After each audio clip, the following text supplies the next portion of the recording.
Last but not least, Michael Zacharia, former President of the Menai Chamber and also Vice President of our joint Sutherland Shire Business Chamber, has kindly offered his time to make his little presentation from a different perspective.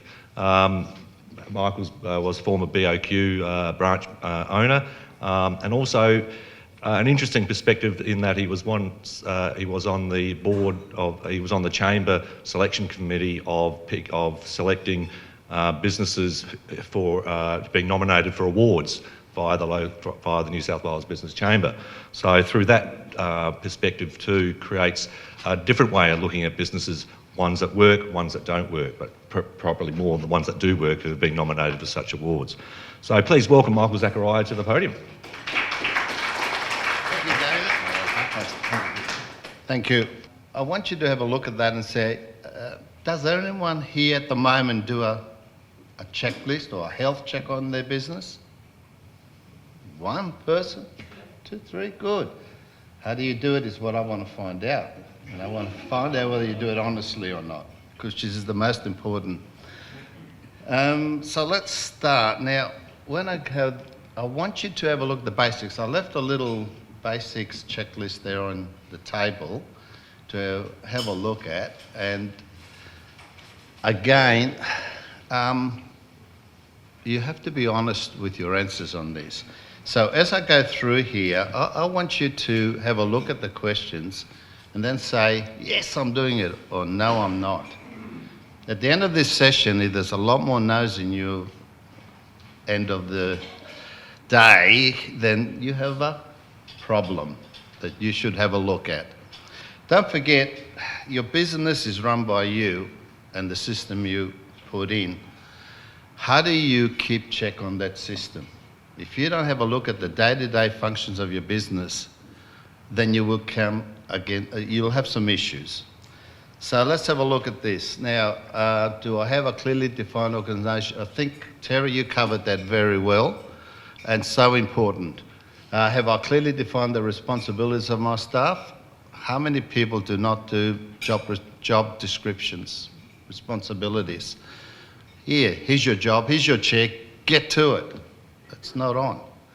Have I considered the organisational needs of my staff? Do I secure participation from all my staff? Do you actually ask, any of you? Because it's so important. If your staff don't know what your thoughts are and where you want to go, and also get their thoughts with where they think the company should go, get them involved. Communication, that's part of the communications. Will my business run effectively if I were absent for a long time? Probably not. If you're one of those people that just gets there and says, I'll do everything and my staff can just sit behind me, forget it. You don't want to have an accident. Will have the right people in the right seats of the bus? How important is that? I mean, how many people have hired people, put them somewhere to do something that they really don't know much about, or they don't have the qualifications for it? You've got to make sure that when you hire staff, you put them where you want them, and they have to do what is good for the business. And of course, help maintain maximum productivity with fewest people at the lowest cost. I think Terry would agree with that. If that is a possibility, what he was saying, a profit will occur. Right, Terry? One of the other things people do not do, exit strategies. It doesn't matter whether you've been in business 1 year or 20 years. You should always have an exit strategy. Do I know where I am now? Do I know where I want to be? Do I know how to get there? Do I know the things I do well and the things I do poor? And how are you going to do that? The checklist. All right, for startup businesses, I'll just throw that in. That's all basic things again. Business plan, SWOT analysis, business and personal goals, financial resources, and identify potential sources of funds. How many businesses go into business undercapitalised? They just have no idea how much money they're going to need and where they're going to get it from. Determine their startup costs and be honest there. Don't underestimate them. Identify your customers as well as your competitors. It's great, you know who your customers are, but who else is selling to them? And of course, develop a marketing plan along with a thorough market research. All right, the strengths and weaknesses. Now, this is where I really want you to think about the yes and no answer.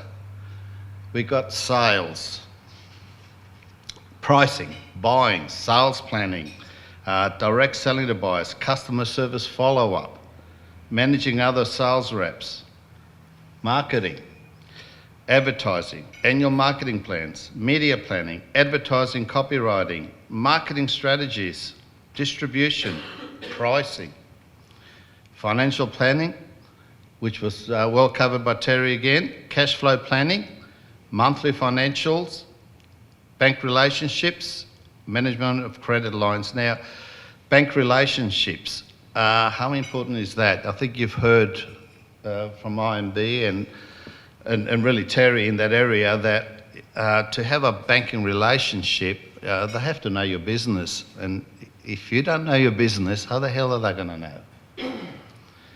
Accounting, if you've got a bookkeeper, accountant, of course, monthly profit and loss statements.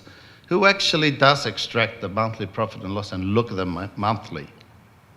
Oh, maybe 6 monthly. Geez, I'm doing well. Next month, no, I'm not doing well. Why? And administrative, your payroll handling.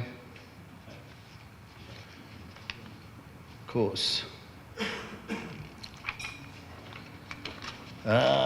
Personnel management, of course, hiring and firing employees. Again, how good are you at doing that? Are you good at hiring or are you good at firing? Or no good at either? Motivating employees, how important is that again? You know, you've got to get your employees working for you and be happy in their workplace. And of course, your general management skills. Personal skills. Have you got your written communication, computer skills, important nowadays in the social world, word processing, organisational skills. And intangibles, that's an important one because have you got the ability to work long and hard? Have you got the ability to manage risk and stress? Your family support, ability to deal with the future, ability to work with failure, and ability to work and manage others. Now remember what I said, I want you to answer yes or no to this. In your head, in your mind, keep that. All right, management audit. This is something that we do. This is one of the first things that we do. A management audit on yourself, because that's so important. Like I said before, if you don't have the skills in various areas, or you don't understand where your business is heading, or are you doing the right thing or the wrong thing, then you need to really address this. For instance, purchasing and inventory control. Does everybody who has stock, do you know your turnover? Do you know what is good stock, bad stock? Slow moving stock, is that managed? Scheduling, do goods and materials move through the business without tie-ups? Do you know how long a job should take? Do production operations employees use appropriate operations planning?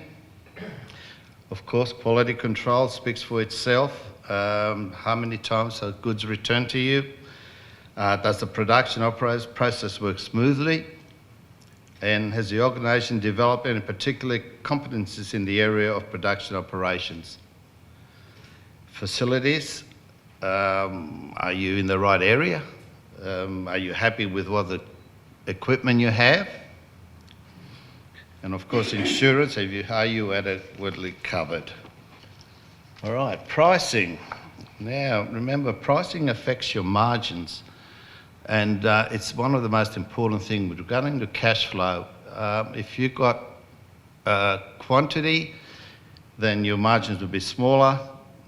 If you have larger equipment that you sell, and your margins should be a lot higher. Is the pricing policy based on cost structure? Have the organisation conducted price sensitivity studies? And what about market research? Do you identify target markets? Do you segment markets effectively? Do you identify customer wants, needs? Has the competition been analysed? Customer service. Is customer service effective compared to competition? Are customer complaints handled effectively and efficiently? Is customer service a priority? Does the organisation solicit customer feedback on a regular basis? Advertise, public relations. Have you got an advertising strategy in place? Are promotion and publicity strategies effective? Do you select media for measurable results? And does the advertising budget make sense? Do you have a budget? Sales management. Do you have a sales force that is effective? Establish individual sales goals. Do you provide adequate sales support? Are all salespersons well trained? Market planning. Do you have a marketing budget? Do you have a marketing plan? Do marketing employees use appropriate planning and controlling tools? Are present channels of distribution reliable and cost effective? Again, I'll remind you, answer yes or no. Okay, financial and accounting, which is next. And this was covered again really well with Terry, but I'll just go over a couple of things. Are you financially strong or weak according to the financial ratio analysis? And I think, Terry, again, you're spot on. No one looks at the analysis. See your accountant. You should be seeing your accountant regularly on that basis to find out how your balance sheet is going, how your profit and loss is going. What is the working capital position? Is it sufficient? Are dividend payout policies reasonable? Do you have good relationship with creditors and stockholders, if you're that lucky? Have you developed any particular competencies in the financial accounting area? In the area of bookkeeping and accounting, are the books adequate? Are records easy to access? Does the organisation have monthly P&Ls? As I spoke before, it's so important that people should look at their monthly P&Ls, and a lot don't. Budgeting. Have you established financial goals? Are they appropriate? Do you use a cash flow budget? And I think IMB spoke about that, which is so important. A lot of people still don't know how to do a cash flow. What's an account there? Use your accountant again. Do you capital budgeting procedures? Are your capital budgeting procedures effective? And also your capital equipment purchases, are they budgeted? Cost control. Are cost items managed? Is the budget used as a primary cost? Again, as I say, we seem to be able to overstate our sales but understate our costs. If you're accurate, you'll have no issues. Okay, credit collection. Again, most important, and I did a lot of things with cash flow management in this regard, that a lot of people don't have any policies to do with collecting their money. They'll let them go. They don't have any agreements with the creditors or the debtors in particular, sorry. You have to be able to collect your money within your terms of trade. And a lot of people don't even know what their terms of trade are. They say 30 days. Do they collect 30 days? I bet you they don't. It's usually 60 to 90 days. And if it's a good customer and the customer says, look, I can't pay you, oh, no worries. Of course, you're a good customer, we'll extend credit. Wrong, he's in trouble. Right, Darren? Isn't that? All right, raising money. Have you been successful in raising capital when it was needed? Are you able to raise short-term capital or long-term capital? Do you know how to do it? Do you know how to approach your bank? In relationship with it, do you have a good relationship with your banker? I can tell you now that I've spoken to a lot of small businesses and I asked them, who's your business banker? I don't have one. Well, why don't you have one? Well, that changed. I'm sorry. bankers here, but they change regularly, so I've just given up on them. Well, don't give up, because you are the customer, and the bank's got to have to realise that. But can I tell you a story? When I was in the bank, and I've had 33 years in a bank as a bank manager. Back in the good old days, we used to have a handshake. A customer would come in and say, look, can you extend me credit of $10,000? And we'd shake our hands, go away, let's do it, because I knew his business. Unfortunately, nowadays, and like due respect, the banks do not know your business, because you've got to make them know your business. And you know what? The priorities that we looked at, number 2 was serviceability, because you must service your loan. Number 3 was security, has to be sometimes secured. The number 1 thing the banks were looking for is management of your business. That's the number 1. And you have to prove to them that, hey, look at me, I can manage my business, I've done my health check, I've done everything that we need to do, and then you create confidence with that bank. Use of specific tools. All right, do you know your break-even analysis? Cash flow projections and analysis. Use monthly P&Ls, balance sheets, and the ratio analysis, again, is important.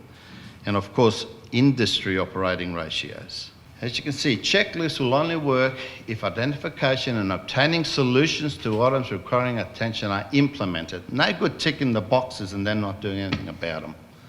Checklists will only work if they're completed honestly and acknowledging the personal shortfalls. And that's the hardest part, because people don't believe what their errors are. They don't believe that they haven't got those skills. You have to be honest. Checklists must be hollow to all staff involved in the business, because sure, all these things to do that you just tick are not only done by you, but it's done by the staff. So you have to check them. Checklists must not only be conducted once, but on a regular basis to ensure issues discovered have been fixed and are running as per plan. And of course, recommendation that organisations should have checklists earmarked on a monthly basis on different issues. So I don't expect you to do a 200-page checklist. You pick and choose which is going to suit your business at the time and go through it. Because if there are issues with your business and you want them identified, this is a way of identifying them. Thank you very much for listening.